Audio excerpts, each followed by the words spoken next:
Thanks for watching Spooky South Coast, and be sure to click the subscribe button and enable notifications with the bell icon to stay up to date with future videos.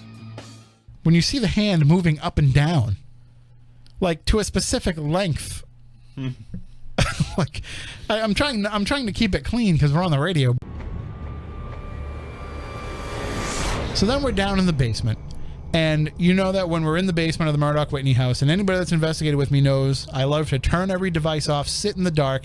That's when you're going to see these shadow people coming at you, and you will see tons of them in this basement. So we turned off all the lights, and Crystal had her SLS camera running. And Crystal's deaf, so she can't participate in the same things that we can. When it's completely dark like that, she's kind of out of the loop. Yes. Because she can't see. Jess was there signing for her, and you can't see. And so she needed to use the SLS camera because that was the way that she could interact with the investigation.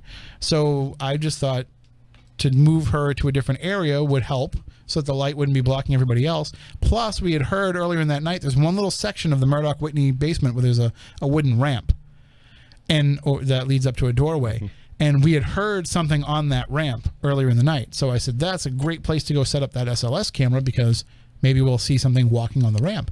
And so when we went into that little area, we saw something standing next to the ramp. There's a stick figure standing next to the ramp. And after a few moments, it disappeared. Crystal pans the camera over, and there's just an old clawfoot tub sitting in this room.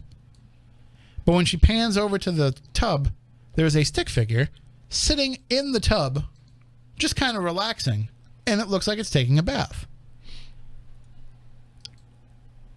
Okay, I know that these SLS cameras, especially the ones that most investigators have, because they're not the Bill Chappell ones that are, developed with the high-end cameras. They're just people adapting those Xbox commercial cameras. So they have a lot of false positives. They have a lot of stick figures that just appear out of nowhere.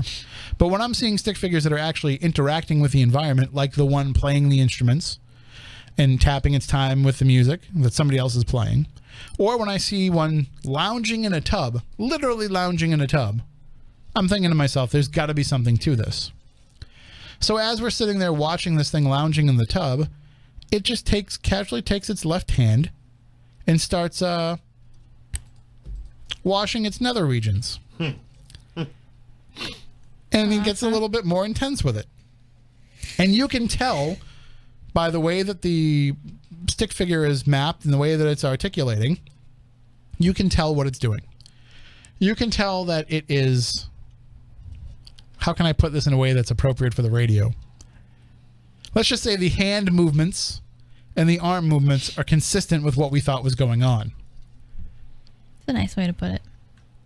And as Jess is talking to it, it's doing it more and more. And eventually he just decides to start using both hands. And at that point he's just grabbing on for dear life and, doing what he's doing. But we watched this go on for a good 10 minutes, or I don't know how long is that video, Matt? Do you know how long it is? Does it say?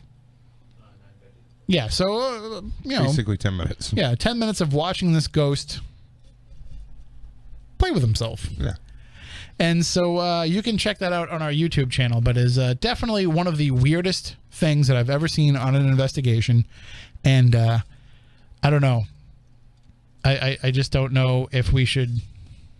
Go back there and try to recreate that again. And, obviously we're going to go back there. It's a fantastic place to investigate. I just don't know if we should go back there and see if there's more masturbating ghosts. It could have been excited from one of the females in the room. I told Jess it was her fault. Yep. She's the one talking to it. Know what you use is Stephanie as bait next time. No. I say we put her in the bathtub. There you go. And see what happens. Put Steph in the bathtub and see what happens. No. But it certainly was a very strange catch. And when we brought it upstairs and we hooked it up to the big TV so that everybody could sit and watch it, there was no doubt in anybody's mind exactly what was going on. That is. Did you say it first, or did you just say, "Hey, tell us what you think is happening"? I think that we probably let the cat out of the bag. Oh, then it's your own fault. But have you've seen the video? I have. There's no, you can't misinterpret what's going on there. I know.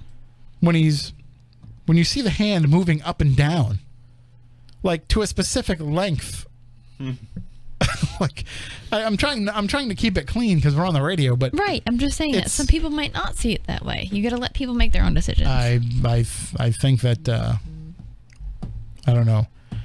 I mean, you have to have never seen anybody do that in their life to know that, to think that it's anything but that. But anyway, you can check it out for yourself on the Spooky South Coast YouTube channel.